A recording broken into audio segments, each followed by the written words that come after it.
Top 100 question जो कि circle का है उसका 12th नंबर क्वेश्चन। ठीक है, देखिए क्या लिखा हुआ है, the centre of the circle. हमें फाइंड करना है क्या, the centre of the circle passing through 0 0, passing through 0 0 and 1 0 and touching the circle, ये x square plus Y square equal to 9। अब यहां से पहले ग्राफिकल डायग्राम बनाइए तो समझ में आपको आ जाएगा। ये देखिए ग्राफिकल है, ये जो इक्वेशन आपको दिया हुआ है x square plus Y square equal to 9, इसका सेंटर 0 0 है और रेडियस 3 है। 3 अंदाज से ले लो, इस तरह से ये 3 हो गया, इस तरह से ये एक सर्कल है।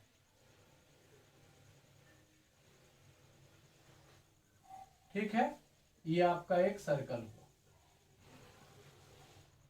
अब देखिए यहाँ पे क्या लिखा हुआ है, इस सर्कल का इक्वेशन ही निकालना है। ये आपको दिया हुआ है, कितना है ये, x square plus Y square is equal to 9, ये आपको दिया हुआ है।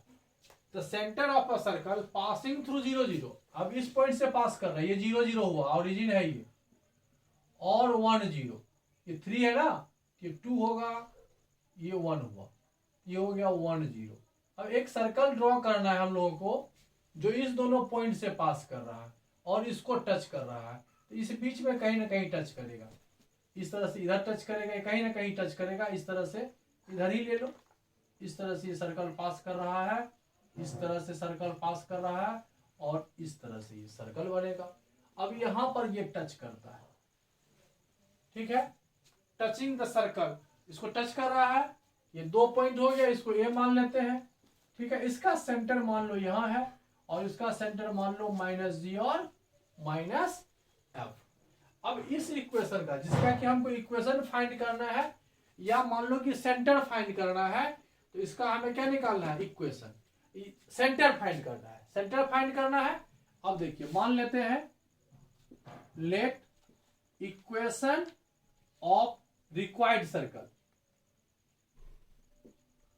रिक्वायर्ड सर्कल, ये -g और -f जब किसी रेडियस का सेंटर हो और रेडियस, तो इसका सेंटर के हिसाब से आपका इक्वेशन क्या आ जाएगा, हम लोग क्या मानते हैं जनरली, ये x square plus Y square plus 2gx plus 2fy plus c is equal to 0। अब देखिए ये हमने जनरल इक्वेशन हमेशा की तरह यहां पर हम लोग फाइंड कर लिए कि जनरल इक्वेशन इसका क्या है। ये जो इक्वेशन है इसी का हमको सेंटर निकालना है। इसका सेंटर आपको पता है जी स्क्वायर एफ स्क्वायर माइनस सी होता है। खैर आगे देखेंगे। अब यह जो सर्कल है किस पॉइंट से पास कर रहा है, 0 0 से या 1 0 से। ये आपको पता है when passes through origin, जब ये origin से पास करेगा तो ये 0 हो जाएगा, ये भी 0 होगा, ये भी 0 होगा, ये भी 0 होगा, प्लस c इक्वल टू 0, मतलब c का वैल्यू आपको क्या निकल गया, 0। और when passes through point, जब ये 1 0 से पास करेगा, देखिए x 1 हो जाएगा, y 0 हो जाएगा, g 1 x 1 होगा, तो ये 2g होगा, फिर ये 0 होगा, c आपका 0 हो चुका है, इज इक्वल टू 0। यहाँ पर हो गया 2g is equal to -1, that means g is equal to -1/2। g निकल गया, c निकल गया। Equation passes through the 2 different points, यहां तक तो यहां हो गया।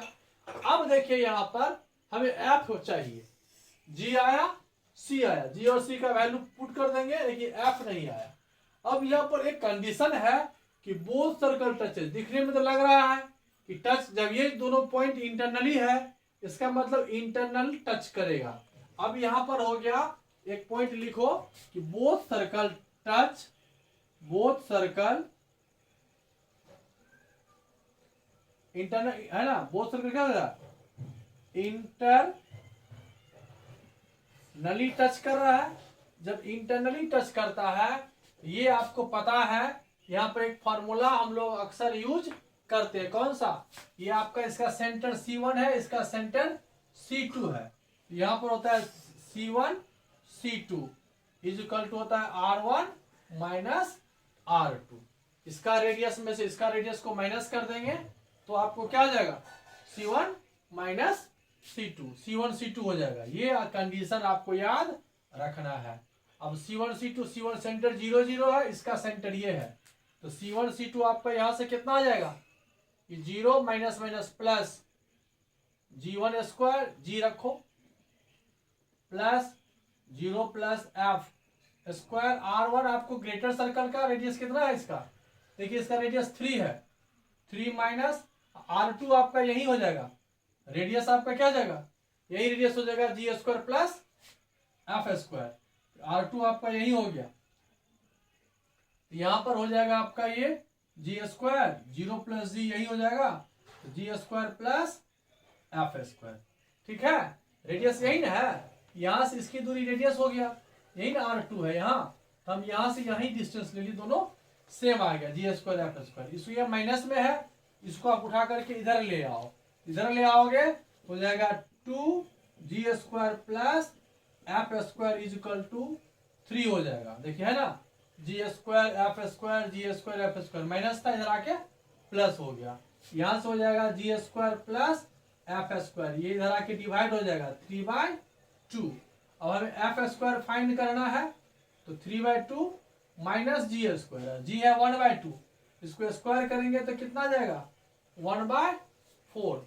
अब यहाँ देखिए R1 कितना था, यहाँ पर रेडियस 3 था ना, 3 हो गया, लेकिन हम लोग एक बात यहाँ गलत कर दिए, C1 C2 distance between 2 points था ना, यहाँ से यहाँ ये रूट होगा और यहाँ भी ये रूट होगा, डिस्टेंस होगा ना, डिस्टेंस बिटवीन 2 पॉइंट्स रूट होता है, रूट में ये 2 आएगा, फिर ये रूट में रहेगा, इसको स्क्वायर करेंगे तो हो जाएगा यहाँ से G square plus F square हो जाएगा 9/4। अब यहां से हम क्या कर सकते हैं, F square is equal to 9/4 minus G square, G है माइनस 1/2, स्क्वायर करेंगे तो 1/4 हो जाएगा, ये 8/4 हो जाएगा, ये आपको हो जाएगा 2, यानी F का जो वैल्यू हो गया प्लस माइनस √2। अब सेंटर समझ लीजिए, सेंटर क्या था, यहां समझिए, सेंटर था इसका माइनस G और माइनस F, तो माइनस G था माइनस ना, तो प्लस 1/2 हो गया, यहाँ माइनस है, यहाँ प्लस और माइनस दोनों आया, तो माइनस प्लस को माइनस कर देगा और ये प्लस हो जाएगा √2। ये आपका जो इक्वेशन हुआ, सॉरी ये जो सर्कल है, ये जो सर्कल है, इसका सेंटर आपका हो गया 1/2 माइनस प्लस √2। अब यहाँ वर्ड में इस क्वेश्चन को आप समझिए, अगर डायग्राम आप बना लिए तो क्वेश्चन दिखता है, ये एक सर्कल है, जनरल इक्वेशन हमने लिख लिया, फर्स्ट पॉइंट 0 0 से कोई भी सर्कल पास करता है तो कांस्टेंट नहीं होता है, उसमें 0 हो गया। सेकेंड 1 0 से पॉइंट से पास करा दिए तो G फाइंड हो गया। थर्ड कंडीशन हमने यहाँ लगा दिया, क्या लगाया, ये सेंटर है, ये रेडियस है, यहाँ पर कंडीशन होता है C1 C2, distance between centre जो होता है R1 minus R2, greater minus smaller, greater यहाँ पर रेडियस 3 था, स्मॉलर रेडियस ये था, फिर इसको हमने वन साइडेड करके स्क्वायर किया, फिर हमने सॉल्व करके F फाइंड कर लिया। इस प्रकार से हम लोगों ने क्वेश्चन का जो सर्कल था उसका सेंटर हमने फाइंड किया। नेक्स्ट क्वेश्चन देखते हैं 13 नंबर।